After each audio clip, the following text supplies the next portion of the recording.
लोक पहल राष्ट्रीय स्वयंसेवक संघ के स्वयंसेवकों का एक सदप्रयास है और इसका जो मूल उद्देश्य है वह है भारत को गौरवशाली बनाना और जो भारत की राष्ट्रवादी दृष्टि है उसी के समानांतर और समकक्ष सहयोगी बन के राष्ट्रवाद को और मजबूत करना, राष्ट्रवाद के द्वीप को और प्रज्वलित करना और राष्ट्रवाद की मिसाल को निरंतरता में जीवंत बनाए रखना लोक पहल का श्रेय प्रेय और पाथेय है। लोक पहल के हमारे 5 आदर्श हैं, या जिसे हम 5 अधिष्ठान, पंच अधिष्ठान या 5 आदर्श कहते हैं। वह है एकात्म मानववाद के प्रणेता पंडित दीनदयाल उपाध्याय, जिनका उद्देश्य था हर हाथ को काम और हर खेत को पानी, जिसका अंतिम लक्ष्य था भारत को आत्मनिर्भर बनाना। और भारत की आत्मनिर्भरता का मार्ग भारत के खेत और खलिहानों से होकर निकलता था। भारत के गांव के गलियों में रहने वाले किसान और मजदूरों के हाथों की ताकत में होता था। इसीलिए उन्होंने भारत के अंतिम सोपान पर खड़े व्यक्ति के चेहरे पर लाली, उसके सम्मुख भोजन की थाली की घोषणा की और एकात्म मानव का दर्शन, मानव एकाकार हो जाए, एकात्म हो जाए, जिसका अभिप्राय था कि मनुष्य एक घर में उत्पन्न होता है, घर में या उस परिवार में होता है, परिवार से निकलता है तो उस परिवार में उसकी जाति होती है, जब जाति से निकलता है तो उसका एक समाज होता है, समाज से निकलता है तो राजनीतिक इकाई के रूप में वह राष्ट्र रूपी एक बृहत समवास में, एक समुदाय में परिवर्तित हो जाता है। तो व्यक्ति का एकाकार या व्यक्ति का मिलन अंततः राष्ट्र में हो जाता है। जैसा कि महाभारत के शांति पर्व में भी कहा गया है कि जैसे हाथी पांव में समस्त जानवरों के पांव समाहित हो जाते हैं, उसी प्रकार एक व्यक्ति अपना अंतिम उद्देश्य और अपनी संपूर्ण सफलता राष्ट्र में ही एकाकार होकर प्राप्त करता है। यही उनके एकात्म मानववाद का लक्ष्य था।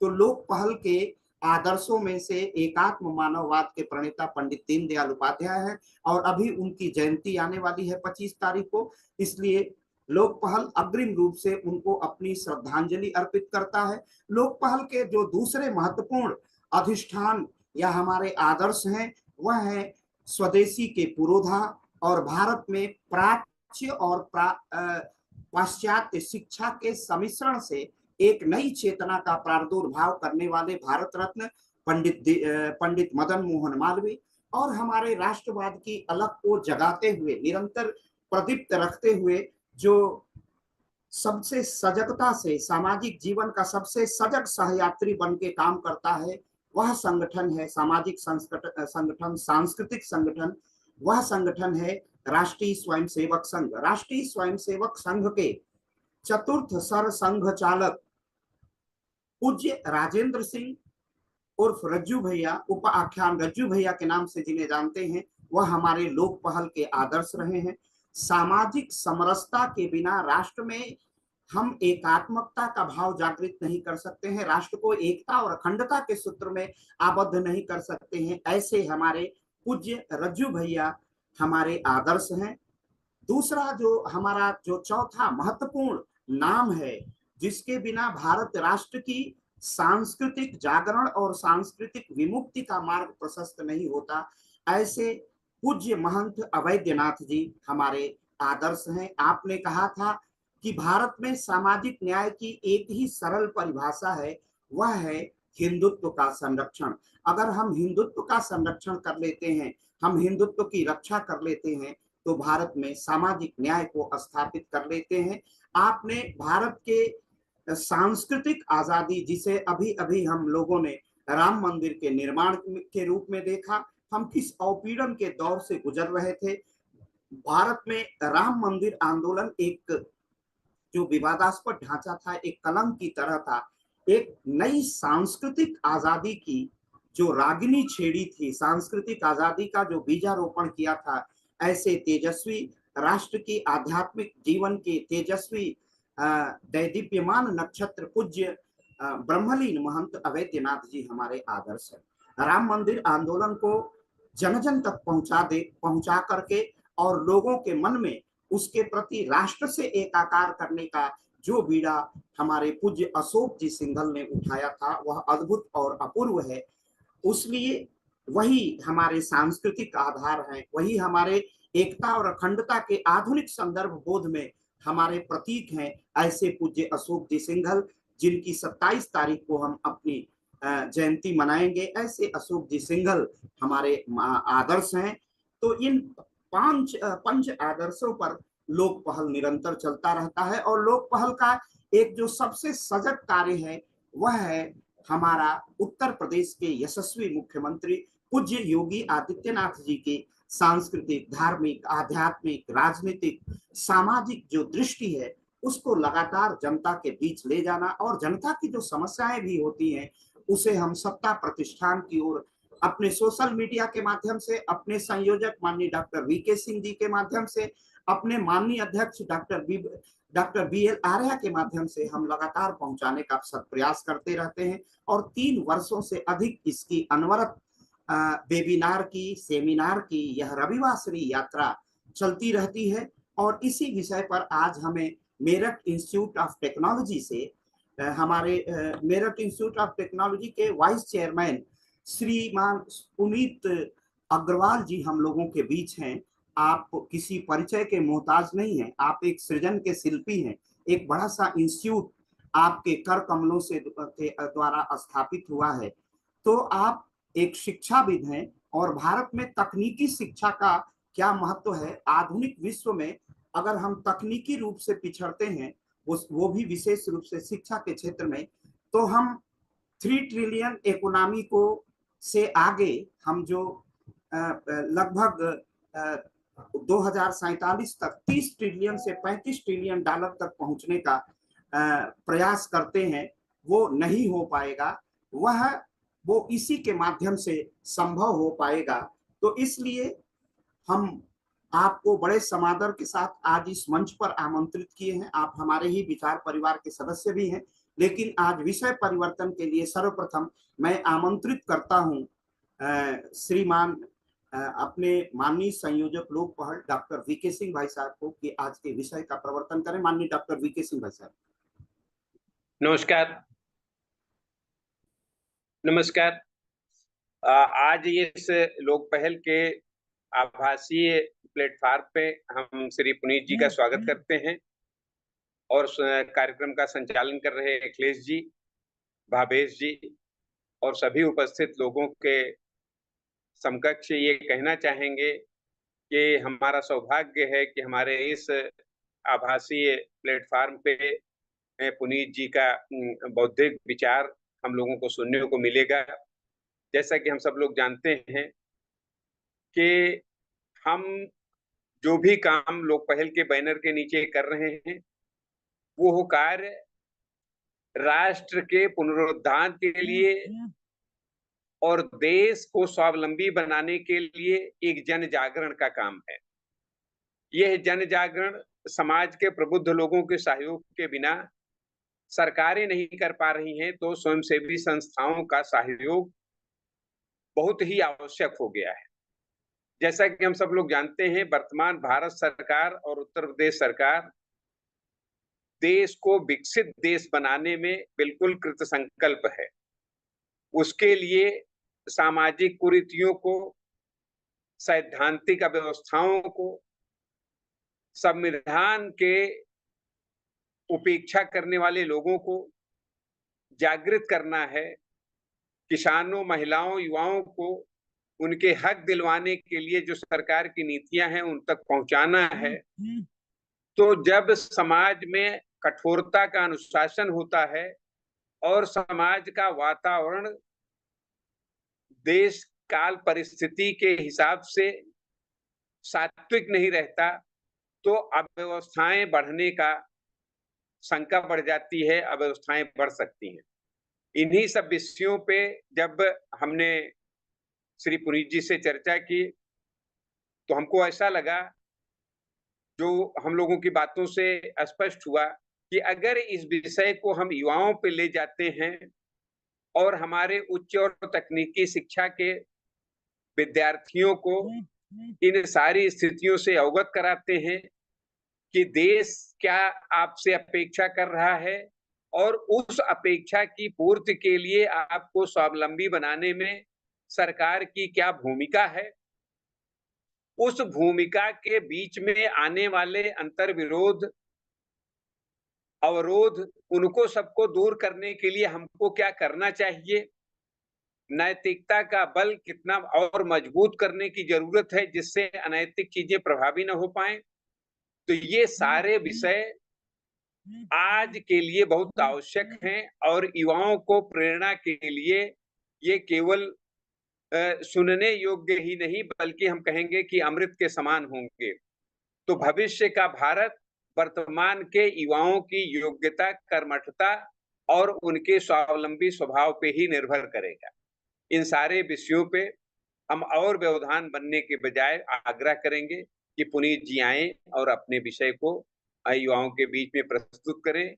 आज संख्या जरूर कम दिख रही है, लेकिन चूंकि हमारी रीच है तो देर सवेर हम देश के हर युवा तक इसको पहुंचाने का प्रयास करेंगे। धन्यवाद। बहुत बहुत आभार, धन्यवाद सर। लाइव प्रसारण हो रहा है और लाइव भी इसको लोग सुन रहे हैं। मैंने अभी चेक किया था, वो मेरी गलती थी। अत्यधिक व्यस्तता के कारण मैं बहुत व्यक्तिगत लिंक जो प्रायः मैं भेजता हूं आज नहीं भेज पाया था। आप जानते हैं कि प्रांतीय दायित्व के कारण मुझे थोड़ी व्यस्तता 2-3 दिनों से अधिक है सर, लेकिन लाइव बहुत लोग देख रहे हैं और ये लिंक पड़ेगा तो हम सभी लोग उससे बहुत लाभान्वित होंगे जब यूट्यूब पर इसका प्रसारण होगा। तो मैं बहुत समादर के साथ आज के विशेषज्ञ और आज के हमारे अतिथि और पाथेयकर्ता श्रीमान पीयूष जी भाई साहब को, श्रीमान पुनीत जी भाई साहब से विनम्रता पूर्वक आग्रह करेंगे कि आज का पाठे हम सबके बीच प्रस्तुत करें। माननीय श्री पुनीत जी भाई साहब। नमस्कार डॉक्टर त्रिपाठी, डॉक्टर सिंह, आपने एक मेरे लिए एक आसान काम कर दिया। थोड़ा सा एक बैकग्राउंड आपने ले किया है। तो सबसे पहले मैं विचारों से चालू करना चाहूंगा। सबसे पहले मैं कुछ तथ्य रखना चाहूंगा। मेरी आवाज आ रही है आप लोगों तक? सर आप ऑडिबल हैं, बहुत आपकी आवाज स्पष्ट आ रही है, केवल चित्र नहीं आ रहा है भाई साहब। हाँ, चित्र मैंने थोड़ा सा इसलिए कम कर रखा, मैं चित्र हल्का सा दिखा वो होता है ताकि मेरा आवाज ठीक जा सके, तो इसलिए मैंने वीडियो ऑफ कर रखा है। अच्छा जी भाई साहब, जी जी। तो जैसे हमारे यशस्वी प्रधानमंत्री जी ने कहा है, उन्होंने एक लक्ष्य हम सबको दिया है कि 2047 तक एक विकसित भारत, एक विकसित इकोनॉमी बनना चाहिए। सबसे पहले तो हम ये देखते हैं कि लोग, जो दुनिया है, दुनिया विकसित देश को कैसे इंटरप्रेट करती है। वर्ल्ड बैंक कहता है कि जो देश विकसित है उसकी पर कैपिटा जो इनकम है वो $13,845 आज के हिसाब से है। 13,845 के हिसाब से जो भी ऊपर पर कैपिटा इनकम है वो एक विकसित देश माना जाता है। इसका मतलब total GDP divided by total population. तो ये वर्ल्ड बैंक कहता है कि इन देशों को आज की डेट में हम विकसित देश मानते हैं। 2047 में, आज 2024 के हिसाब से 13,845, ये जाके हम मानते हैं कि अगर हम 2 या 3% की भी वृद्धि देते हैं तो करीबन 17-18 हजार डॉलर होना चाहिए 2047 के हिसाब से। अब हम देखते हैं यूएनडीपी। यूएनडीपी जो एक और यूनाइटेड नेशन की ऑर्गेनाइजेशन है, वो विकसित देश को कैसे इंटरप्रेट करता है। वो इंटरप्रेट करता है कि उस देश में इकोनॉमिक प्रॉस्पेरिटी होनी चाहिए। इकोनॉमिक प्रॉस्पेरिटी को हम ले लेते हैं, ये 13,845 किसी की इनकम हुई तो चलिए इकोनॉमिक प्रॉस्पेरिटी है। लेकिन यूएनडीपी 3-4 और मापदंड कहता है। यूएनडीपी कहता है कि वो विकसित देश कहलाया जाता है जिसमें अच्छा खासा इंडस्ट्रियलाइजेशन और इंफ्रास्ट्रक्चर बहुत बढ़िया हो। तीसरा उनका मापदंड है क्वालिटी ऑफ लाइफ। वो कहते हैं कि जो सिटीजन्स उस देश में रहते हैं उनके पास क्वालिटी एजुकेशन होना चाहिए, क्वालिटी हेल्थ केयर होना चाहिए, और उनको जो पब्लिक सर्विसेज दी जानी चाहिए वो क्वालिटी की होनी चाहिए। चौथा मापदंड उनके लिए है एनवायरमेंटल स्टेवर्डशिप। मतलब एनवायरमेंट के प्रति इस विकसित देश बहुत जागरूक होना चाहिए और बहुत आगे काम करना चाहिए। और पांचवा टेक्नोलॉजिकल एडवांसमेंट होना चाहिए। तो हम ये मानते हैं कि अगर विकसित देश भारत को 2047 में बनना है तो इन पांचों मुद्दों पे हमको काम करना होगा। अब हम थोड़ा सा सबसे पहले अपने देश की एक जीडीपी का जो मैंने बताया था, हम कहाँ हैं वो देखते हैं। 2024 में इस साल हम लोगों की जीडीपी लगभग 3.94 ट्रिलियन होनी चाहिए, ये एक अनुमान लगाया गया है। 2023 में ये 3.4 ट्रिलियन डॉलर्स थी। हमारी पॉपुलेशन जो करीबन होनी चाहिए वो होनी चाहिए 145 करोड़। तो इस हिसाब से हमारा जो पर कैपिटा इनकम, आज की पर कैपिटा इनकम है, वो करीबन 2600-2700 के डॉलर पर ह्यूमन बीइंग होना चाहिए, पर इंडियन होना चाहिए, जो कि करीबन 2023 में 2500 डॉलर थी। इस हिसाब से अगर हम 2047 में लगाएं तो एक अनुमान के हिसाब से अलग अलग अनुमान लगाए गए हैं। जैसे हम लोगों का जो जीडीपी करीबन 30 से 35 ट्रिलियन डॉलर होनी चाहिए, उसको हम लोग अगर हम पॉपुलेशन लें तो एक अनुमान लगाया गया है कि हमारी पॉपुलेशन उस समय पीक पे आ जानी चाहिए और करीबन 168 करोड़ के आसपास होनी चाहिए। इस हिसाब से हमारी पर कैपिटा इनकम जो बन रही है वो करीबन 18,000 यूएसडी के आसपास बनेगी, जो कि उस समय एक विकसित देश के हिसाब से होगी। अगर हम रिवर्स कैलकुलेशन करेंगे तो ये 18,000 डॉलर, वर्ल्ड बैंक भी कहता है कि 18,000 डॉलर होनी चाहिए। उस हिसाब से हम रिवर्स कैलकुलेशन 168 करोड़ के हिसाब से करेंगे तो लगभग यही 30-32 ट्रिलियन डॉलर इकोनॉमी बननी चाहिए। अगर हम उसको अपने इस समय 23 साल हमारे रह गए, उस 23 साल के हिसाब से लगाएं तो लगभग हर साल हमें इकोनॉमी में 1 ट्रिलियन डॉलर ऐड करना चाहिए। ये मोटी मोटी मैंने आपको स्टैटिस्टिक्स फिगर्स रखी हैं जो हमको अचीव करनी पड़ेंगी। कुछों का कहना है कि ये हो ही नहीं सकता है, लेकिन मैं अपने आप को एक ऑप्टिमिस्टिक मानता हूं और ये हो सकता है प्रोवाइडेड हर साल हम 1 ट्रिलियन डॉलर ऐड करें। और ऐसा मुश्किल भी नहीं है पर आसान भी नहीं है। इसको अचीव करने के लिए हम अपना एक स्वॉट एनालिसिस करते हैं कि हम लोग कहाँ कहाँ हैं। सबसे पहले तो हम देखते हैं हमारे पास है क्या। हमारे पास अगर हम देखें तो आज की डेट में युद्ध संख्या हमारी सबसे ज्यादा है। आज की डेट में आई थिंक हम लोग ऐसे देश है, सौभाग्य है जिसका मीडियन एज इस समय 31 साल है। हमारे पास लार्जेस्ट वर्किंग एज पॉपुलेशन 2030 तक हो जाएगी। इसका क्या फायदा है? ये टैक्स हेवी है। टैक्स हेवी कैसे? आज की डेट में अगर हम देखें तो हमारे देश में जो प्रधानमंत्री ने यूआईडीए का प्रोग्राम चलाया है उससे 99% हमारा बायोमेट्रिक आइडेंटिफिकेशन हो चुका है। इतनी बड़ी जनसंख्या होने के बाद 99% बायोमेट्रिक आइडेंटिफिकेशन हो चुका है। आज की डेट में हमारा डिजिटल ट्रांसफॉर्मेशन, अगर आपने देखा हो तो डिजिटल ट्रांसफॉर्मेशन पिछले कुछ साल में ये एक अचीवमेंट है बहुत बड़ी, जिसको दुनिया का देश कोई अचीव नहीं कर पाया है। हम लोगों ने क्रेडिट कार्ड वगैरह को छोड़कर हम सीधा फिजिकल कैश से हम सीधा ट्रांजैक्शन पे आ गए, जहां पर हम डिजिटल भारत जैसे भीम पे है प्रोग्राम, और आपके जितने भी हम फोन पे है और पेटीएम है, इनके थ्रू हम डिजिटल ट्रांजैक्शन कर पा रहे हैं। और हमारी डिजिटल ट्रांजैक्शन की संख्या वर्ल्ड की सबसे लार्जेस्ट है, जिसको दुनिया के लगभग हर देश ने अप्रिशिएट किया है। हमारी आज की डेट में इंटरनेट कनेक्टिविटी में हम 5G इंट्रोड्यूस कर चुके हैं, 5G, और उसकी वजह से हमारा इंटरनेट पेनिट्रेशन आज की डेट में 52.4% है। हमारे सोशल मीडिया यूजर्स जो है वो करीबन 32% है। हमारे पास जो मोबाइल कनेक्शन है, अगर हमारी पॉपुलेशन 1.45 करोड़ है तो उसमें से करीबन हम लोग लगभग 78% हम लोगों के पास मोबाइल कनेक्शन है, और 78% हमारी मोबाइल ट्रांजेक्शन, और हमारा डिजिटल ट्रांसफॉर्मेशन जो हुआ है बहुत अच्छा हुआ है। इस हिसाब से हम लोग एक पॉजिटिव भी हैं, लेकिन कुछ नेगेटिव्स भी हैं। नेगेटिव्स क्या हैं वो हम धीरे धीरे आगे देखते जाएंगे।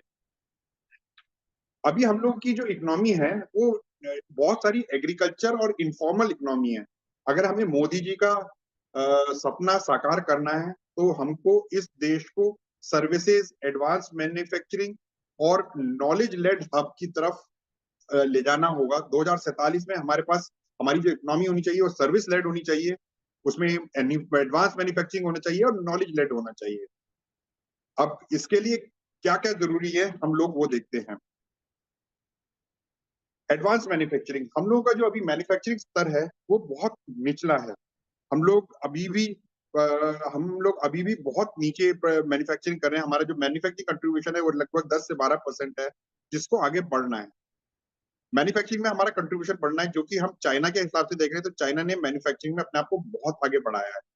पर अब हम देखते हैं 2047 में चाइना जो कर रहा है वो आज की मैन्युफैक्चरिंग कर रहा है, पर 2047 का जो मैन्युफैक्चरिंग का सिनेरियो होगा वो बहुत कुछ डिफरेंट होने वाला होगा। उसमें सोफिस्टिकेशन होगा, उसमें बहुत कुछ ऑटोमेशन होगा, उसमें बहुत कुछ डिजाइन का कॉन्सेप्ट होगा। जहां पर हम प्रोडक्ट मैन्युफैक्चर करेंगे वो एस्थेटिक लुक होगा। अगर आपने देखा होगा तो हमारे मोबाइल में बहुत सारे एस्थेटिक फीचर्स हैं। जब हम मोबाइल हैंडल करते हैं तो एस्थेटिक फीचर्स आते हैं। लैपटॉप में जो भी चीज हम हैंडल करते हैं उसमें एस्थेटिक बहुत चीज है। तो हमारा मैन्युफैक्चरिंग को, अगर हमें मैन्युफैक्चरिंग बेस्ड इकोनॉमी बनानी है, जो कि इंडिया बहुत कस के कोशिश कर रहा है। आपने अभी रिसेंट न्यूज सुनी होगी जिसमें मैन्युफैक्चरिंग हब बनाने की बात हो रही है। यूपी में हम लोग one product one district one product की बातें कर रहे हैं, जहां पर हम लोग का जो ट्रेडिशनल मैन्युफैक्चरिंग है हर डिस्ट्रिक्ट में कोई ना कोई एक बेस लेकर हम लोग बातें कर रहे हैं उसको बढ़ाने के लिए। तो एडवांस मैन्युफैक्चरिंग में आगे बहुत काम होना है, जिसमें हम लोगों को ऑटोमेशन डालना है। मतलब मशीन्स मशीन्स काम करेंगी, ऑटोमेशन बहुत काम करेंगे, उसमें सोफिस्टिकेशन भी होना है, उसमें स्पेशलाइजेशन भी होना है कि जो भी मैन्युफैक्चर करे वो पूरा प्रोडक्ट ना मैन्युफैक्चर करके अपना area of specialisation specialised product manufacture करे। जिसका काम स्पेयर पार्ट बनाना है वो स्पेयर पार्ट बनाए, जिसका काम असेंबल करना है वो असेंबल करे, जिसका काम सप्लाई करना है वो सप्लाई करना काम करे, जिसका वेयर हाउस का काम है, जिसका रिटेल का काम है वो अपना अपना काम करे। इन सब के लिए जो हम लोग का आइडेंटिफिकेशन है कि लोकल इंडस्ट्री क्लस्टर बनने चाहिए। और एक कॉन्सेप्ट जो यूपी में इंट्रोड्यूस किया गया है, बहुत अच्छा है कॉन्सेप्ट है, वो है वन डिस्ट्रिक्ट वन प्रोडक्ट। तो एक डिस्ट्रिक्ट पे एक प्रोडक्ट को लेके उसकी स्पेशलाइजेशन करके और उसको इम्पोर्टेंट बनाया जाए। इस चीज पे भी देश लेवल पे भी बातें चल रही है कि क्या हम इसको देश लेवल पे वन डिस्ट्रिक्ट वन प्रोडक्ट की बातें करें। हम लोग को एक और काम करना है मैन्युफैक्चरिंग में, वो है प्रोडक्टिविटी इंप्रूव करना है। आज की डेट में हमारी प्रोडक्टिविटी बहुत लो है, उस पर बहुत काम होना है। हमारी मशीन्स मशीन्स को अपग्रेड होना है। हमारा जो रॉ मटेरियल की क्वालिटी है, क्वालिटी ऑफ मैन्युफैक्चरिंग है, वो इंक्रीज करना है। बहुत मैन्युफैक्चरिंग पे बहुत सारा काम करना है, जो कि उस मैन्युफैक्चरिंग में काम करने के लिए इंडस्ट्री को सपोर्ट चाहिए। वो इंडस्ट्री को जो सपोर्ट है वो जैसे हर जगह होता है, हर देश में होता है, यूएस में होता है, यूरोप में होता है, वहां पर इंडस्ट्री इंस्टीट्यूट इंटरफेस होता है, इंडस्ट्री एकेडमिक इंटरफेस, जहां पर इंडस्ट्री बड़ी क्लोजली इंस्टीट्यूशन से काम करता है और इंस्टीट्यूशंस उसकी मदद करते हैं इंडस्ट्री को इंप्रूव करने में। इन सब चीजों के बारे में मैं आगे विस्तार से बातें करूंगा। नेक्स्ट कॉन्सेप्ट आता है सर्विसेज सेक्टर। सर्विसेज सेक्टर हमारी देश वैसे भी पॉपुलेशन जनसंख्या जनसंख्या अप्रोच है, और इस जनसंख्या जैसे जैसे बढ़ती जा रही है तो एग्रीकल्चर पे और मैन्युफैक्चरिंग में प्रेशर कम आएगा। उस सर्विसेज सेक्टर में हम लोगों को और आगे बढ़ना है, और सर्विसेज सेक्टर से रेवेन्यू अच्छा खासा आता है, ये हमने देखा है।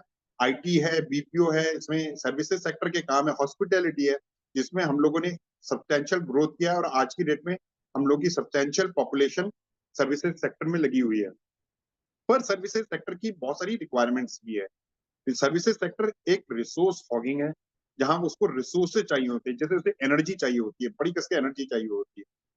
तो ये एनर्जी कहाँ से आएगी? अभी तक हम ट्रेडिशनली एनर्जी जो दे रहे हैं वो है फॉसिल फ्यूल, जैसे कोल है, पेट्रोल है, डीजल है, इन सब का इस्तेमाल कर रहे हैं। कहीं ना कहीं हमें रिन्यूएबल एनर्जी की तरफ जाना पड़ेगा और रिन्यूएबल एनर्जी का कंट्रीब्यूशन बढ़ाना पड़ेगा। साथ ही साथ में हम लोग वाटर का बहुत ज्यादा उपयोग करते हैं और बहुत ज्यादा वेस्ट वेस्ट निकालते हैं। तो हमें वाटर का मैनेजमेंट, सदुपयोग, वाटर पानी का सदुपयोग करना पड़ेगा। पानी का जो पॉल्यूशन है कम करना पड़ेगा, और पानी का रिसाइकलिंग करना पड़ेगा।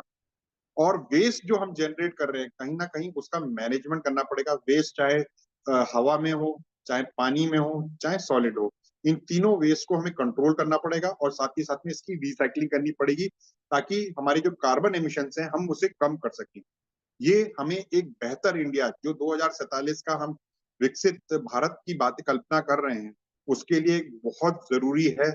और ये अगर आप देखें तो यूएनडीपी का एक मेजर चार्टर भी है, जिसमें हम कहते हैं हम एनवायरमेंटल स्टेवर्डशिप, हम एनवायरमेंट के प्रति जागरूक हो और एनवायरमेंट के प्रति काम करें। दोनों एडवांस मैन्युफैक्चरिंग और सर्विसेज सेक्टर में जब हम बातें करते हैं, तो दोनों का रिक्वायरमेंट है कि उसमें जो काम करने वाले लोग आए वो ट्रेंड आए। हम अपनी अब वो काम करने वाले कौन लोग हैं? वो हमारा यूथ, जो हमारा वर्किंग एज पॉपुलेशन है, जो वर्किंग है, जो काम करेगा, हम उसकी तरफ अब नजर डालते हैं। हमारी वर्किंग पॉपुलेशन कौन सी है? यूथ। जो यूथ काम कर रहा है, टिपिकली हम देखते हैं उसको 18 साल से 60 साल के बीच में जो प्रोडक्टिव लोग होते हैं, उनको हम वर्किंग पॉपुलेशन में मानते हैं। हमारा हमारा इस समय जो सबसे बड़ा एक स्ट्रेंथ है, वो है हमारा यूथ, जो धीरे धीरे आता जा रहा है। हमारा यूथ में हम देखें तो हमारा यूथ बहुत अच्छा है, टेक सेवी है, यंग है, अडेप्टेबल है, इजी टू ट्रेन है। अब अब हमें इस यूथ को एक डायरेक्शन देना है। यूथ जबकि बहुत है, इसका फायदा भी है और नेगेटिव भी है। सबसे पहले मैं नेगेटिव की बात करता हूँ। अगर यूथ का अगर हम रिसेंटली देखें तो सबसे बड़ा एक इशू, मेजर इशू है अनएम्प्लॉयमेंट। यूथ को अब जो स्किल सेट्स उसे कराया जा रहा है, या जो उसे ग्रेजुएशन कराया जा रहा है, या जो उसे पढ़ाया जा रहा है, क्या उसे उस हिसाब से उसकी जैसे जैसे पढ़ाई होती है, या जैसे जैसे उसके स्किल सेट्स डेवलप होते हैं, तो क्या उसे उस हिसाब से उसको काम मिल रहा है? अगर काम नहीं मिल रहा है तो हम उसको अंडर एम्प्लॉयमेंट या अनएम्प्लॉयमेंट कहते हैं। यूथ कुछ चाहता है, उसकी अपेक्षाएं बढ़ती हैं, उस अपेक्षा के हिसाब से अगर अगर देश उसको जॉब प्रोवाइड नहीं कर पा रहा है, तो कहीं ना कहीं ये एक कॉज बनता है सोशल अनरेस्ट का। तो इसलिए हम लोगों को ये देखना है, हम समाज में ये देखना है कि किस तरीके से इस युद्ध को हम ऐसा बना सकें जो कि समाज में सदुपयोग कर सके, जो समाज में वैल्यू ऐड कर सके। इसके लिए सबसे पहले हमें अपने एजुकेशन सेक्टर जहां से उसका जैसे ही पहली क्लास में आता है और जब तक वो पढ़ के लिख नहीं जाता है, तब तक हम उसे क्या दे रहे हैं और क्या हम उसे प्रोडक्टिव बना रहे हैं, क्या हम उससे आउटपुट जनरेट कर पा रहे हैं, ये क्वेश्चन हमें सोचना पड़ेगा। आज की डेट में हम यूथ को देखते हैं तो यूथ एक स्पेसिफिक काम करता है। वो बेसिकली उसकी अपेक्षा है कि उसे सरकारी जॉब मिल जाए। वो एजुकेशन जो पढ़ रहा है वो सरकारी जॉब के लिए पढ़ रहा है। हम अगर अपने हिस्टोरिकल उसमें बैकग्राउंड में जाएं तो कहीं ना कहीं हमारे 200-250 साल का जो वो पुराना इतिहास है, लास्ट इतिहास अंग्रेजों के टाइम का, तो हमको हमारी जो शिक्षा नीति है, हमको शिक्षा नीति इस हिसाब से बनाई गई थी हमारी, जहां पर हमारी शिक्षा नीति ये कहती थी कि जो चीजें हमारे हमारे गवर्नमेंट को चाहिए होती थी, या जो हमारे हुक्म, जो हमारा हमें रूल करते थे, उनको जिस तरीके से चाहिए चाहिए था, उस तरीके से हमारी शिक्षा नीति बनाई गई थी। हमको बताया गया था, हमको शुरू से शिक्षा जो सिखाई जाती थी, वो हमें शिक्षा इस तरीके से सिखाई जाती थी कि जिस तरीके से रिक्वायरमेंट हो, हम उस तरीके से अंग्रेजी हुकूमत के हिसाब से काम कर सकें।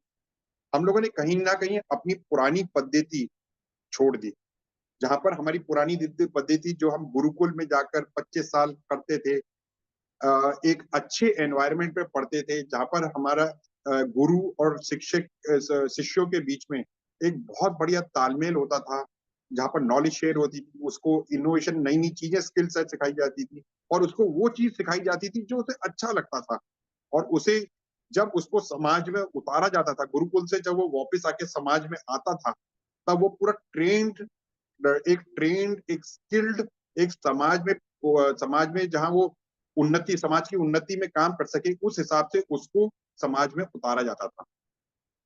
पर कहीं ना कहीं ये शायद हमारी ही गलतियां हैं, जिसमें हमने एक ऐसी पद्धति को एडॉप्ट किया जिसमें हमको केवल लिखना पढ़ना ये सिखाया जाता था कि जिस तरीके से हम अपने अपने जो रूलिंग क्लास है उनके लिए हम काम कर सके। हमने अपने सोचने की शक्ति सब कुछ खत्म कर दी। हमें रटना सिखाया जाता था और हमें वो चीज सिखाई जाती थी जो हमसे पूछा जाता था हम उतना ही जवाब दें। कहीं ना कहीं हमने अपनी सोचने की शक्ति खत्म कर दी। लेकिन अगर हमें 2047 के विकसित भारत की तरफ बढ़ना है तो हमें अपनी शिक्षा नीति, शिक्षा पद्धति पूरी बदलनी पड़ेगी। नेशनल एजुकेशन पॉलिसी जो 2020 में आई है, वो कहीं ना कहीं उस तरफ हम लोगों को ले जाने के लिए अग्रसर है। पर आमतौर पे जो शिक्षा है, जो कल्चरल चेंज है, उसको चेंज होने में एक जनरेशन 15 से 20 साल लगते हैं। पर अगर हमें 24 साल में अपने आप को विकसित, 23 साल में विकसित देश बनाना है तो हमारे पास इतना समय नहीं है। हमारी जरूरत है हम नेशनल एजुकेशन पॉलिसी 2020 को जल्दी से जल्दी अपने अपने कल्चर में, अपने एजुकेशन सिस्टम में इसको ढालें और अपने आप को उसकी तरीके से मोल्ड कर लें। एजुकेशन में आज की डेट में हम लोग अभी 3.5% अपने जीडीपी का खर्चा करते हैं, जबकि ग्लोबल जो मीन है वो 4.5% है। तो एजुकेशन में सबसे पहले तो एजुकेशन पे हम लोगों को आगे खर्चा करना की बहुत जरूरत है। एज अ ये इसमें सरकार का ही नहीं रोल आता है, इसमें सरकार है, सरकारी संस्थाएं हैं और प्राइवेट इन्वेस्टमेंट, सब चीज मिला के इसको 4.5% से ऊपर 5% तक ले जाना पड़ेगा। तभी हम अपनी जो काम करने वाले पॉपुलेशन है उसका इम्प्रूवमेंट कर पाएंगे। जो हम लोग ऑब्जर्व कर रहे हैं वो है दो चीजें, एक तो हमारा यूथ और एक है हमारी महिलाएं। हमारी आज की जो महिलाएं हैं, लगभग एक अनुमान के हिसाब से लगभग 20% हमारी महिलाएं जो हैं, हमारे पास लगभग 49% ऑफ 48 से 49% जो हमारी पॉपुलेशन है वो लगभग लगभग महिलाएं हैं। और इस महिलाओं का 20% केवल प्रतिशत ऐसी महिलाएं हैं जो अपने घर से बाहर जाके काम करती हैं। इसका मतलब है महिलाएं घर में रहती हैं, घर में ही छोटा मोटा काम करती हैं और उनका जो जीडीपी में कंट्रीब्यूशन आना चाहिए वो बहुत कम है। एक अनुमान आईएमएफ ने लगाया, आईएमएफ जो इंटरनेशनल मॉनेटरी फंड है, उनका ये कहना है कि अगर भारत की महिलाएं बाहर जाके काम करने लगे तो हमारी जीडीपी ऑटोमेटिकली 27% हमारी जीडीपी ज्यादा बढ़ जाएगी। तो कहने का मतलब है अगर हमारे पास 3.94 इस ट्रिलियन में है तो इसका 27% अगर लगाएं 1 ट्रिलियन तो ऑटोमेटिकली ऐड हो गया। तो कहने का मतलब है हमें अपनी वुमेन, हमें जो हमारी महिलाएं हैं उनको उनको एक वर्किंग पॉपुलेशन में लाके और उनका कंट्रीब्यूशन जीडीपी में बढ़ाना चाहिए। तो महिलाएं और यूथ, इस पे हमें एजुकेशन पॉलिसी पे काम करने की जरूरत है। ये मैंने एक थोड़ा सा अपना फाउंडेशन लेके आया है, जो मैं आगे एजुकेशन में हम लोगों को क्या क्या करना चाहिए, मैं अपना उसका थोड़ा सा नरेशन करना चाह रहा था।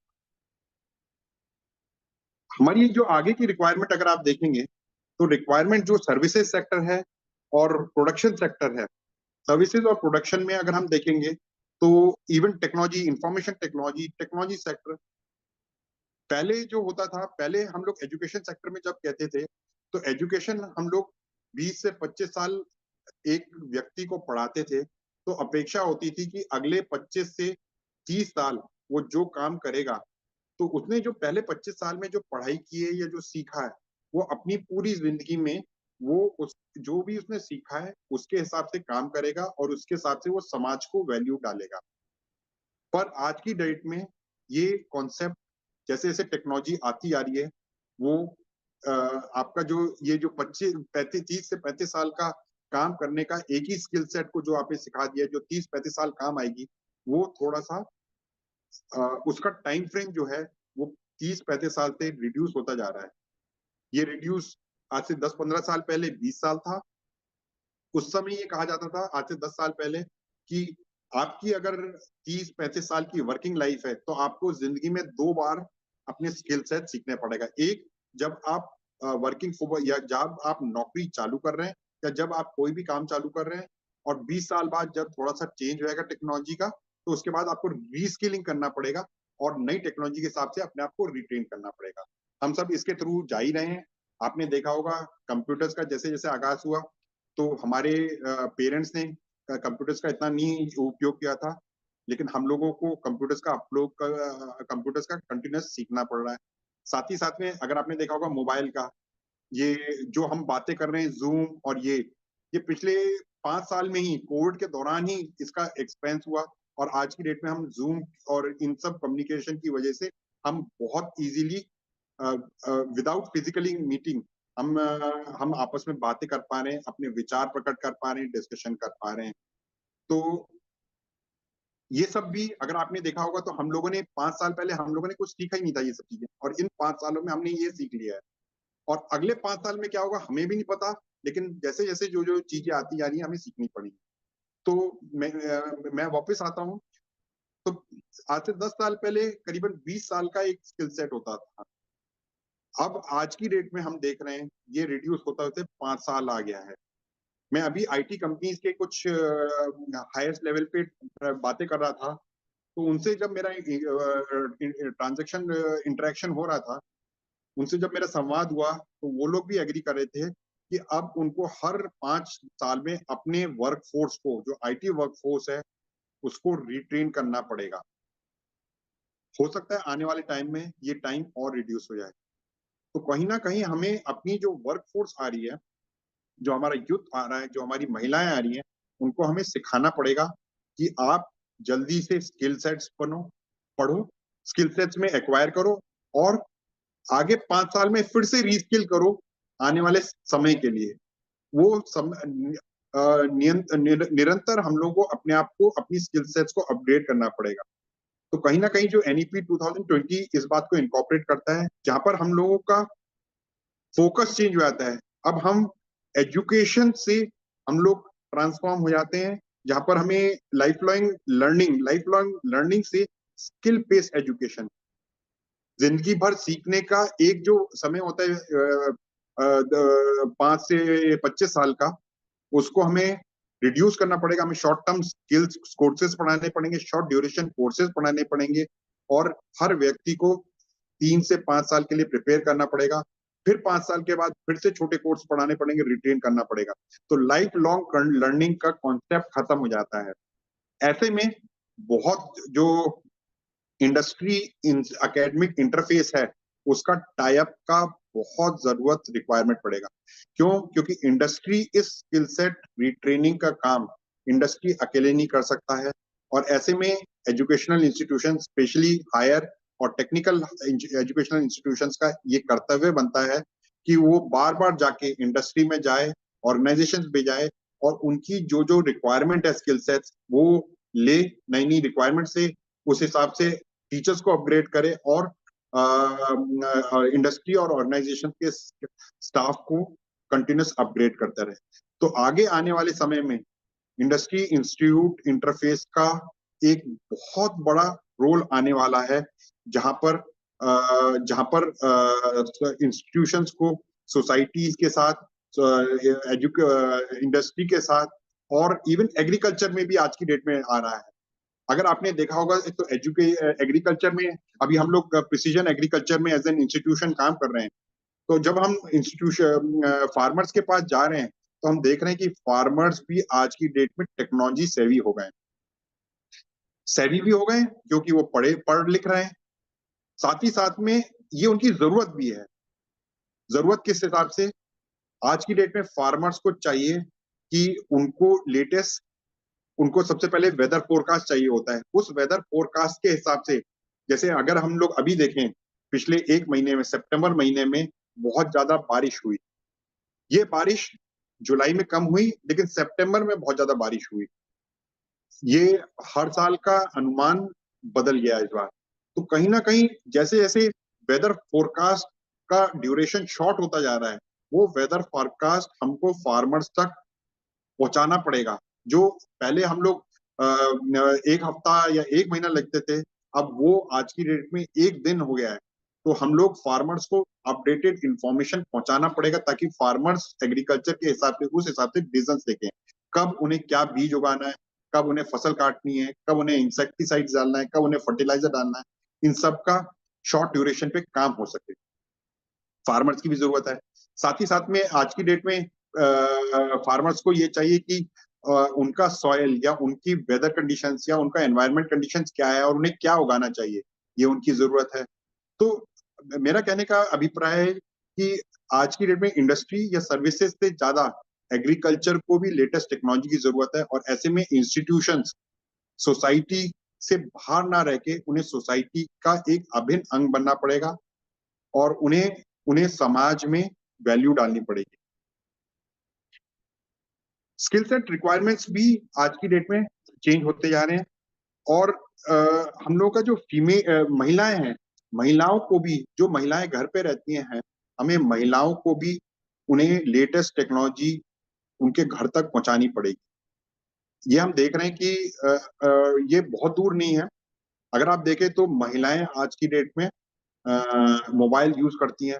मोबाइल उन्हें किसी ने सिखाया नहीं है, लेकिन मोबाइल उनके हाथ में पहुंच गया है, और वो एंड्रॉयड मोबाइल पहुंचने से अब उनकी जो वर्ल्ड से कम्युनिकेशन है वो बहुत फास्ट और रैपिड हो गया है। सोशल मीडिया यूजर है, तो उनको भी आज की डेट में किसी के मोहताज नहीं रहना पड़ता है इंफॉर्मेशन के लिए। अगर अनपढ़ भी हैं या थोड़ा भी पढ़ा लिखी है तो उन्हें न्यूज़पेपर वगैरह की जरूरत नहीं पड़ती, या उन्हें समाज में कोई आके बताता नहीं है कि समाज में क्या हो रहा है या देश विदेश में क्या हो रहा है। उन्हें सारी इंफॉर्मेशन आज की डेट में सोशल मीडिया या उनके मोबाइल पे मिल जाती है। तो महिलाएं भी आज की डेट में जागरूक हो गई हैं, पर उनको अब नॉलेज और उनको स्किल सेट्स पहुंचाना बहुत जरूरी है, ताकि उस स्किल सेट्स और नॉलेज के बेसिस पे वो अपने घर में आमदनी बढ़ा सकें, कुछ काम कर सकें, जिससे जिससे जिससे वो अपने परिवार परिवार की ही इनकम ना बढ़ा सके, और साथ ही साथ में अपने समाज में एक समाज में एक वैल्यू डाल सके, और साथ ही साथ में समाज की उन्नति में एक सहायक बन सके। एजुकेशन का काम, एकेडमिक इंस्टीट्यूशन का जिस तरीके से मैं काम देख रहा हूँ, एकेडमिक इंस्टीट्यूशन जो है अभी तक जो रन होते थे, जैसे बड़े बड़े IITs NITs रन करते हैं, वो कहीं ना कहीं या जो यूनिवर्सिटीज होती हैं, वो कहीं ना कहीं एक आइलैंड इंफॉर्मेशन बन गई है। आइलैंड के अभिप्राय है कि कहीं ना कहीं उनका समाज से एक कनेक्शन, बहुत अच्छा कनेक्शन नहीं है। जो भी वो पढ़ाते हैं, जो भी उनका करिकुलम है, वो एक पुराना करिकुलम है जो पिछले 30-40 साल द्वारा बना हुआ है, और वो करिकुलम चेंज नहीं होता है। आज की डेट में हम लोग को जरूरत है एजुकेशनल इंस्टीट्यूशंस में कि समाज, आसपास के जो समाज है उसके हिसाब से हम लोकलाइज्ड ये आइडेंटिफाई करें कि क्या क्या एजुकेशन या क्या क्या नॉलेज या क्या क्या स्किल सेट्स की रिक्वायरमेंट है, और उस हिसाब से हम अपना करिकुलम लोकलाइज बनाएं, और उस हिसाब से हमारे सोसाइटी से जो स्टूडेंट्स पढ़ने आ रहे हैं उनको हम एजुकेशन प्रोवाइड करें, और उसी हिसाब से उनका असेसमेंट करें। असेसमेंट को भी हमें चेंज करने की जरूरत है। करिकुलम को जैसे चेंज करा है वैसे असेसमेंट जो हो रहा है हमारा, असेसमेंट हम अभी तक जो कर रहे हैं कि असेसमेंट का हम क्वेश्चन पूछ रहे हैं, जो हमने पढ़ाया हम थ्योरेटिकल क्वेश्चन पूछ रहे हैं। हम लोगों को शिक्षा पद्धति में चेंज करना पड़ेगा, जहां पर हमको बच्चों को ये सिखाना पड़ेगा कि जो आप पढ़ रहे हो उसको आप अपनी जिंदगी में कैसे उतारोगे, या उसका उपयोग अपनी जिंदगी के डे टू डे ट्रांजेक्शन में कैसे करोगे। अभी हम लोग जो बच्चों को सिखा रहे हैं, ये शायद हमारे समाज का पुराना ये चला आ रहा है, जहां पर हम बच्चे को ये सिखाते हैं क्वेश्चंस, कौन से क्वेश्चंस आएंगे और उन क्वेश्चंस का आंसर कैसे करोगे।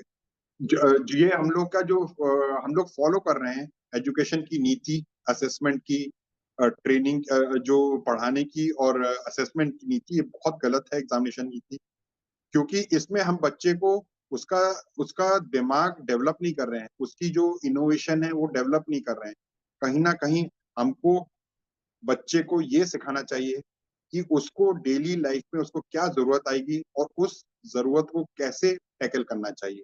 हम उसको इनोवेशन भी सिखाना चाहिए कि जिंदगी में दिक्कतें आएंगी, जिंदगी में आपको प्रॉब्लम्स आएंगी, आप जिस समाज में रह रहे हो वहाँ प्रॉब्लम्स आएंगी, उनका इनोवेटिव सॉल्यूशन ढूंढना हमें सिखाना, हमें बच्चों को वो सिखाना चाहिए। उसके लिए हमें करिकुलम में बहुत बड़ा बदलाव लाना पड़ेगा और हमारा जो एजुकेशन की तरफ अप्रोच है, एजुकेशन की तरफ हम लोगों को जो रवैया है वो चेंज करना पड़ेगा और ये स्टार्टिंग सारा टीचर से होगा। पहले वैदिक काल में हमारे जो वेदास हैं वो सब हमारे टीचर्स ने लिखा हुआ है, हमारे गुरुओं ने लिखा हुआ है। उन गुरुओं का जो उन गुरुओं की जो रिसर्च है, उन रिसर्च से ये वेदास आए हैं जिनका हम अभी तक ट्रांसलेट नहीं कर पाए, जिनका हम अपने समाज में अभी तक यूज नहीं कर पाए। तो कहीं ना कहीं हम लोगों को गुरुओं को भी एक महत्व देना पड़ेगा और कहीं ना कहीं हम लोगों को गुरुओं को, जो टीचर्स हैं, टीचर्स कम्युनिटी को, उसको एक ऐसे उनकी समाज में एक ऐसी प्रतिष्ठा बनानी पड़ेगी जिससे जिससे जो गुरु बने वो हमारे सबसे बढ़िया जो केपेबल लोग हैं वो बने।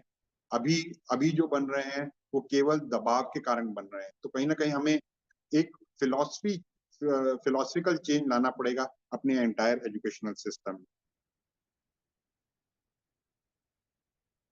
मैंने पहले भी मेंशन किया कि इंडस्ट्री एकेडमिक इंटरफेस, इंडस्ट्री के अलावा मैं इसको सोसाइटी एकेडमिक इंटरफेस बोलना चाहूंगा, जहां पर हम लोग सोसाइटी, समाज और एजुकेशनल इंस्टीट्यूशन, उनको एक लिंक बनाएं और कहीं ना कहीं समाज के अच्छे लोगों को एजुकेशन में लाएं और वैसा उल्टी तरफ से हम देखें तो एजुकेशनल इंस्टीट्यूशंस एक्टिवली पार्टिसिपेट करें समाज को अपग्रेड करने में, रीस्किल करने में, सोच बदलने में, और इसमें एजुकेशनल इंस्टीट्यूशंस का एक मेजर रोल होगा। अगर आप देखेंगे तो हमारी इंडिपेंडेंस स्ट्रगल में भी कहीं ना कहीं हमारे हायर एजुकेशनल इंस्टीट्यूशंस ने बहुत बड़ा रोल प्ले किया है हमको स्वतंत्रता दिलाने में और हमारे समाज को आगे बढ़ाने।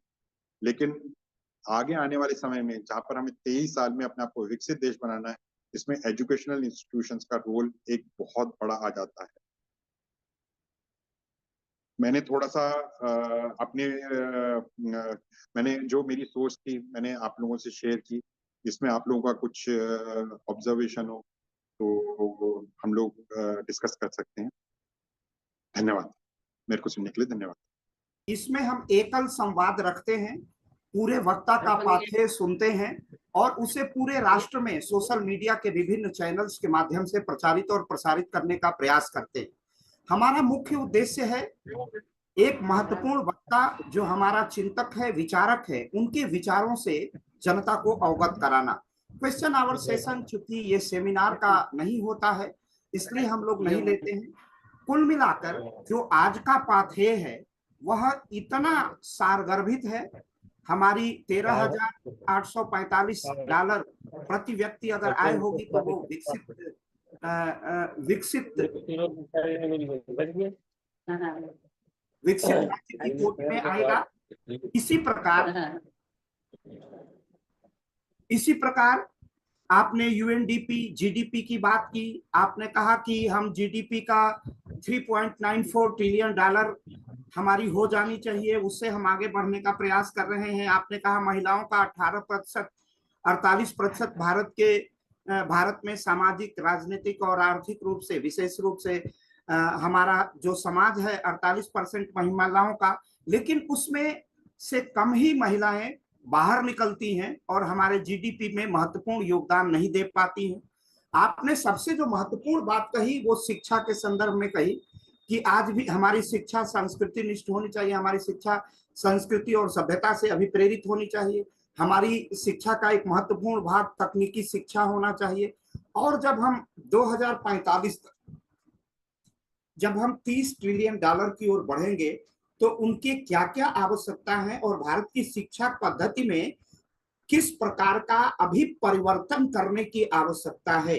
जबकि हमारे सम्मुख NEP 2020 है, लेकिन उसके मॉडल के बाद भी आपने जिस प्रकार की चिंता भी व्यक्त की और संकेतों में उस ओर संकेत किया वह बहुत अद्भुत और अपूर्व है। और हम लगातार इसकी अलख जगाते रहेंगे। मैं स्वयं पेशे से प्रोफेसर हूं, तो हम लोगों को वो इन चीजों से रोज दो चार होना पड़ता है, किस प्रकार हम लगातार केवल एग्जाम एग्जाम कराए जा रहे हैं। और सबसे जो महत्वपूर्ण बात कही कि हम थ्योरेटिकल पार्ट पढ़ लेते हैं, उसी पर एग्जामिनेशन कर लेते हैं, वैल्यूएशन की प्रणाली वही है, लेकिन प्रैक्टिकल क्या है, उसकी प्रायोगिकता क्या है, उस ओर हमारी शिक्षा पद्धति का ध्यानाकर्षण नहीं है, और वो एक महत्वपूर्ण पक्ष है। अब इसी विषय पर मीमांसा के लिए मैं आमंत्रित करता हूं, उसके बाद औपचारिक धन्यवाद ज्ञापन डॉक्टर भावेश जी करेंगे।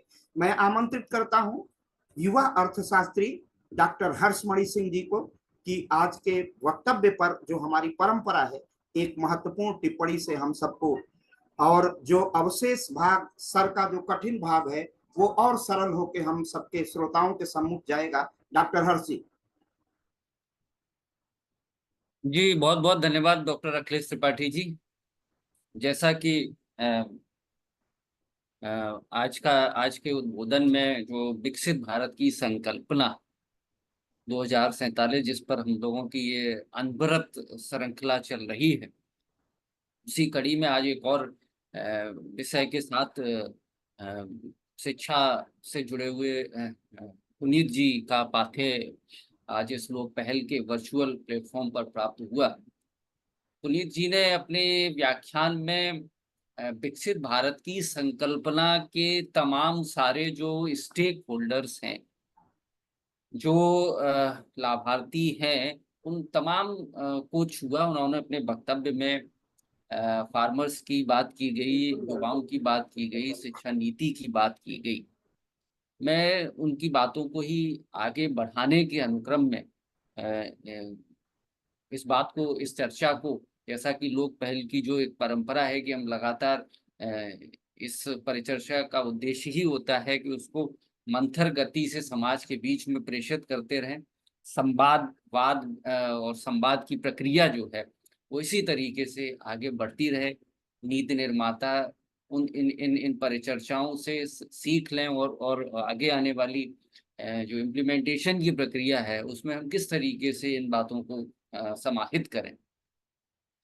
मसलन अगर आप फार्मर्स को देखें तो भारत में जो किसानों का जो है उसमें छोटे किसान हैं और बड़े किसान हैं।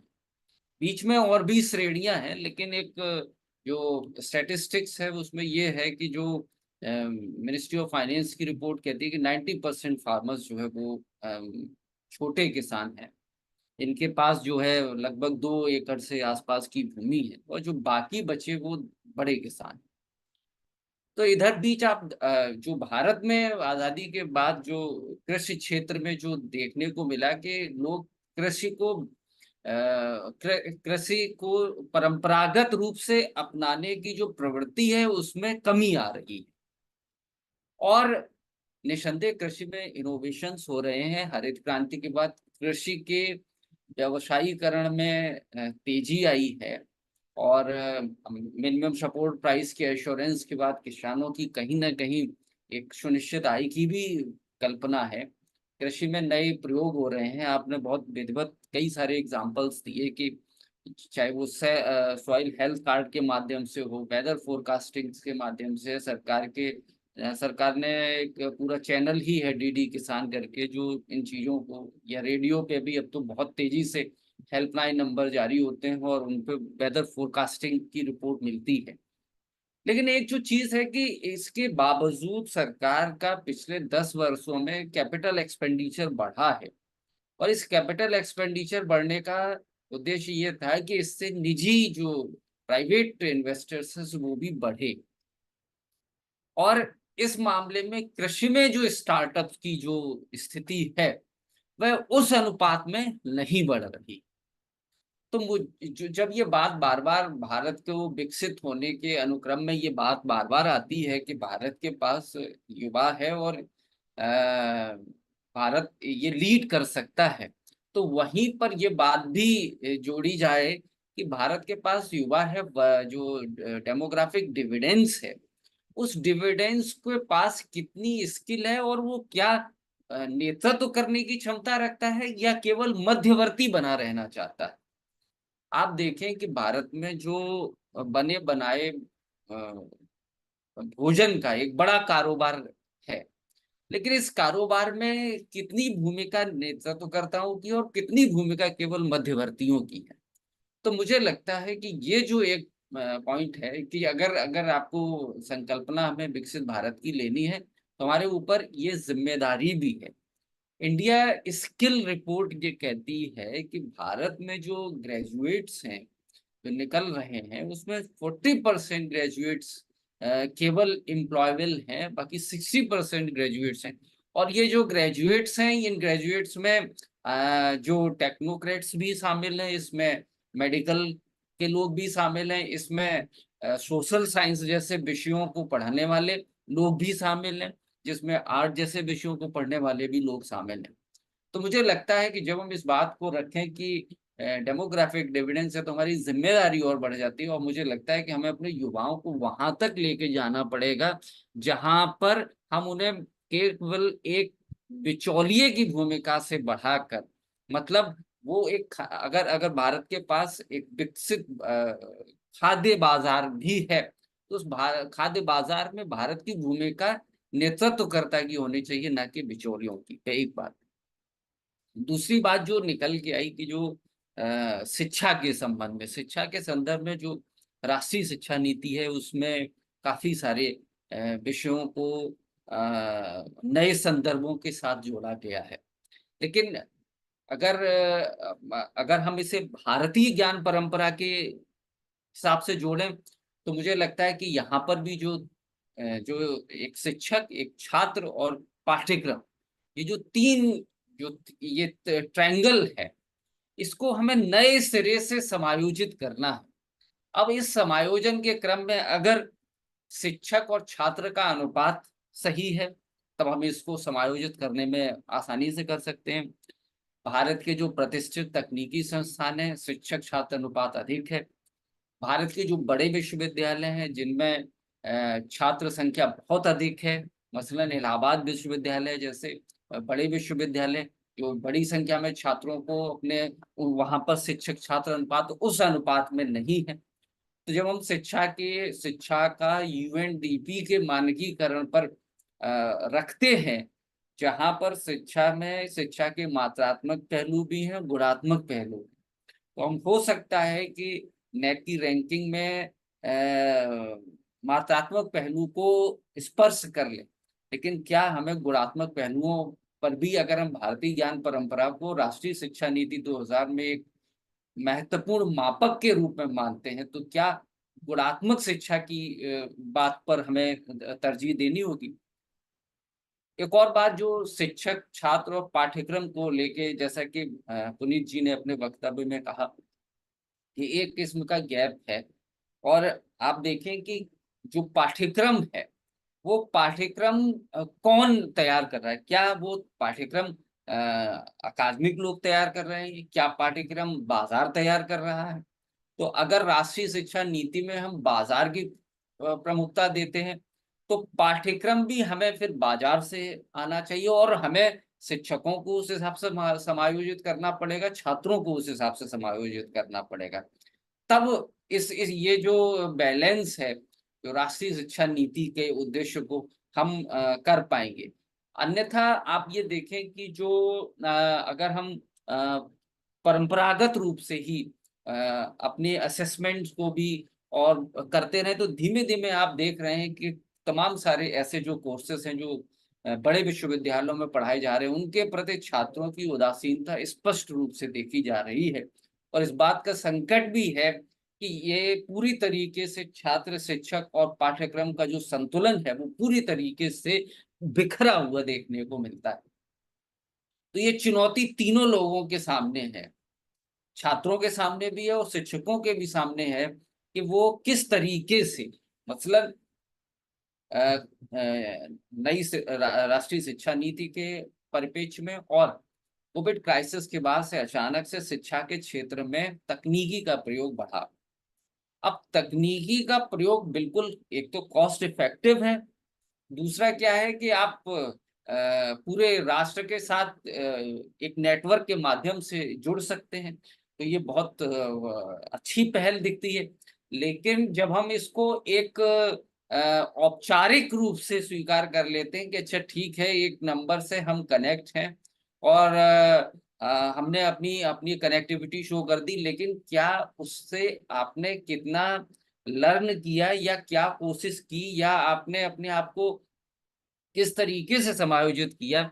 हम लोग तो शिक्षा से जुड़े हुए हैं और इस तरीके की जब ट्रेनिंग प्रोग्राम कराते हैं तो कई बार जो शिक्षक इस कार्यक्रम में जुड़ते हैं वो कहते हैं कि साहब हम अभी क्लास ले रहे हैं, हम अभी अपना कैमरा ऑन नहीं कर सकते। तो इस तरह की समस्याएं हमारे जो नीति निर्माता हैं उनकी जो एक हायरार्की की श्रृंखला है, मुझे लगता है वहां पे भी इस बात को ध्यान में रखना पड़ेगा। जहां तक महिलाओं की बात है, महिलाओं की बात अगर अगर अगर हम महिलाओं की बात, जैसा कि व्याख्यान में उल्लिखित किया गया कि अगर महिलाओं के काम को हम मौद्रिक मूल्य में मापते हैं तो निस्संदेह भारत में जीडीपी में बढ़ोतरी देखने को मिलेगी।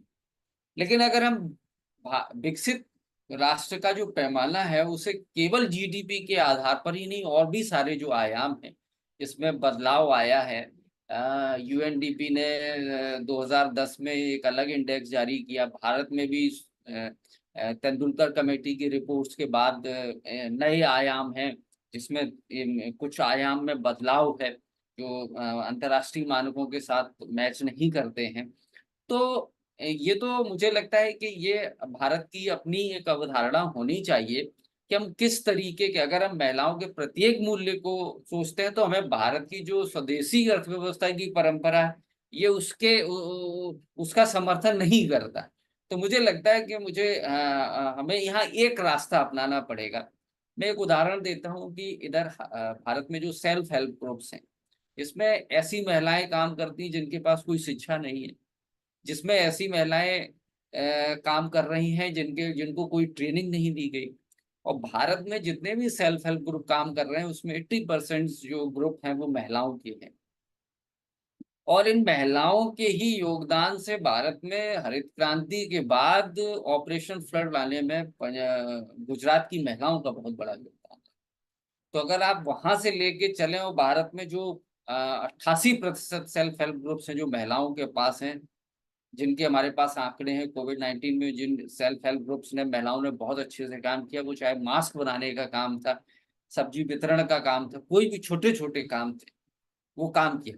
तो मुझे लगता है कि क्या हम किस मॉडल पे, ये यहाँ पर एक तटस्थता की नीति हमें अपनानी पड़ेगी कि हम किस मॉडल को अपना रहे हैं। तो एक अच्छे व्याख्यान लोक पहल के इस वर्चुअल प्लेटफॉर्म पर हम सभी को सुनने को मिला और मैं इस पाठ्य के माध्यम से बहुत बहुत डॉक्टर अखिलेश त्रिपाठी जी से दरखास्त करूंगा कि वो आगे का बहुत बहुत बहुत बहुत बहुत धन्यवाद डॉक्टर हर्ष जी। सर ने तकनीकी शिक्षा का अवदान विषय पर ये व्याख्यान देकर उसमें समस्त तथ्यों को, कैसे भारत में युवा है, युवा की आबादी कितनी है, हमारे यहाँ जो नई युवा नीति है 2009 उसके अनुसार 15 आयु वर्ष से लेकर 29 आयु वर्ष तक ही युवा है और वो संख्या हमारी 37 करोड़ है।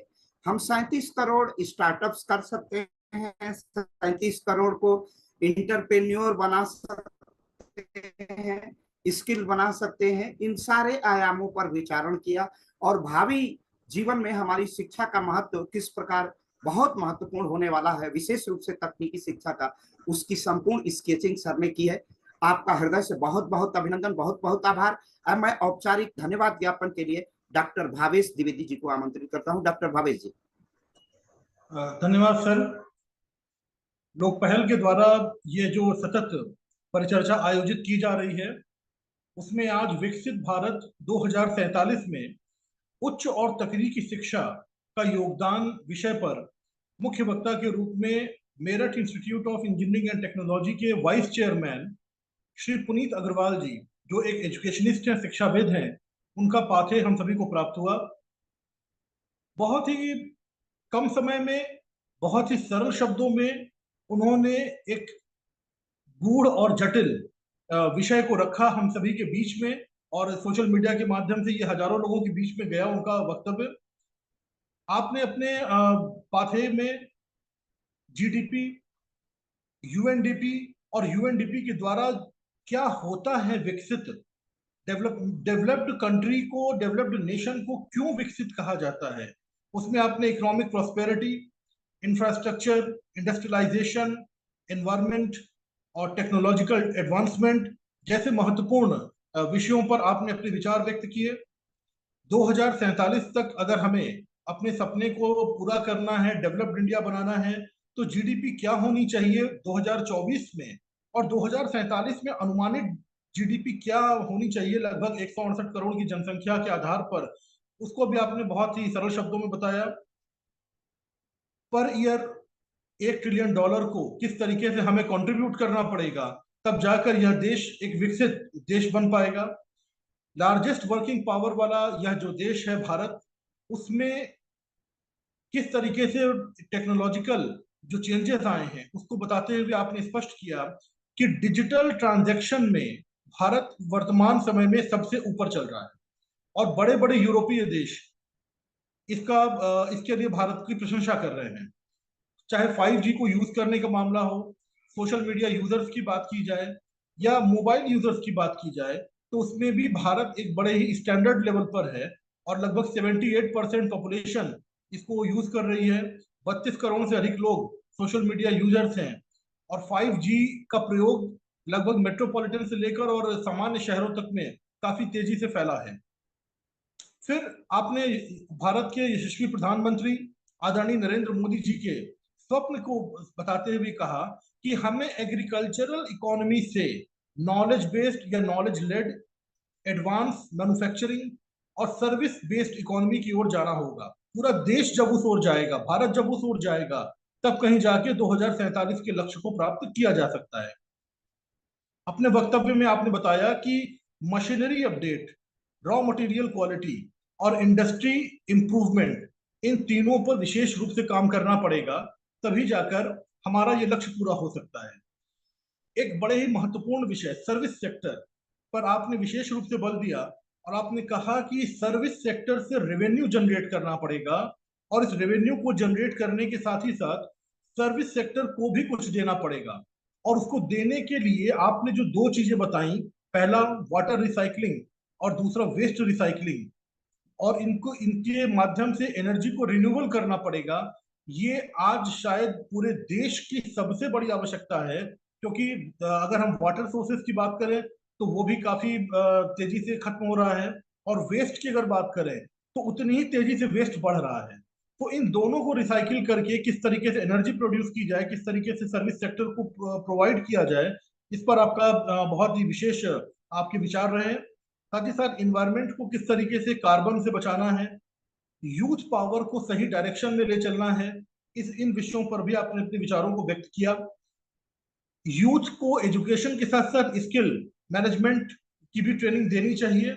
और सबसे बड़ी बात जो आपने कहा कि जो हमारी आधी आबादी है, हमारी जो महिलाएं हैं, हमारा जो विमेन पावर है, उस विमेन पावर को कैसे एम्पावरमेंट करना है, कैसे उस विमेन एजुकेशन पर हमको बढ़ाना है, और महिलाओं को किसी भी तरीके से जीडीपी में उनकी सहभागिता होनी चाहिए, इस लेवल पर ले आना है।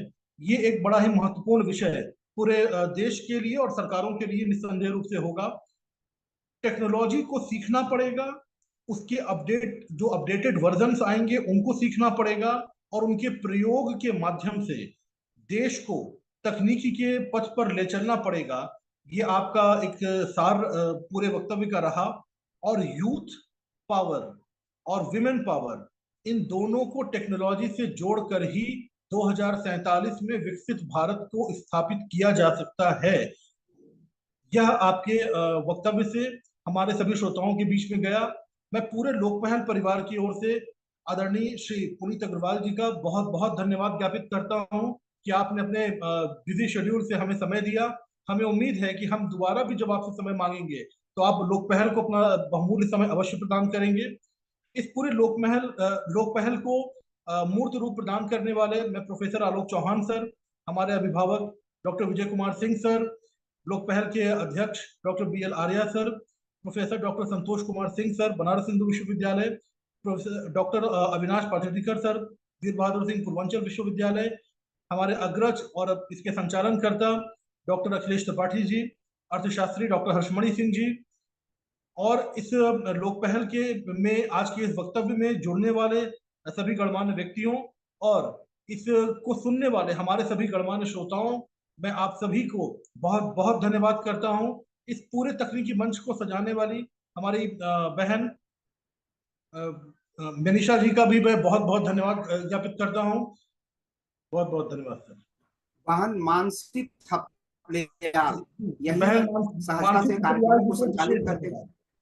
जी, मानसी बहुत थपलियाल, बहुत आभार डॉक्टर भावेश जी। आज का वक्तव्य एक शिक्षाविद का था और शिक्षाविद कब उसमें परिवर्तित होकर अर्थशास्त्री हो जाता था, अर्थशास्त्री के बाद किस तरह समाज दर्शन पर गहरी पकड़ थी, समाज से जब वो निकलते थे तो किस तरह पॉलिसी मेकिंग और डिसीजन मेकिंग की बात करते थे। तो एक ऐसा गहन चिंतक विचारक श्रीमान पुनीत अग्रवाल भाई साहब, उसमें उनके व्याख्यान में एक अर्थशास्त्री की सजग दृष्टि, एक राजनीति विज्ञानी की निर्णय सामर्थ्य और एक शिक्षाविद की वह समझ थी जिसके माध्यम से हम भारत के भावी भविष्य का निर्माण कर सकते हैं। और सबसे एक दृष्टि थी जिसमें एक अर्थशास्त्री की दृष्टि से, जिससे हम भारत को किस तरह गौरव के शिखर पर ले जा सकते हैं। यह वक्तव्य एक अर्थ, राजनीति, समाज, मनोविज्ञानी तथा साथ ही साथ एक शिक्षा शास्त्री की दृष्टि थी। आपका भाई साहब बहुत बहुत अभिनंदन, बहुत बहुत स्वागत इस लोक पहल के परिवार पर, और उसमें आपका भी बहुत एक विशिष्ट योगदान है। और आज के कार्यक्रम को हम सब के साथ श्रोताओं से जोड़ने के लिए बहन मानसी थपलियाल जी, कनिष्का वशिष्ठ जी का बहुत बहुत अभिनंदन, बहुत बहुत स्वागत। और इसी के साथ मैं अपील करूंगा बहन मानसी थपलियाल के कि आज के कार्यक्रम का समारोह करें। बहन मानसी थपलियाल। वीडियो को एंड तक देखने के लिए धन्यवाद। ऐसी ही और वीडियोस के लिए देखते रहिए हमारा YouTube चैनल लोक पहल।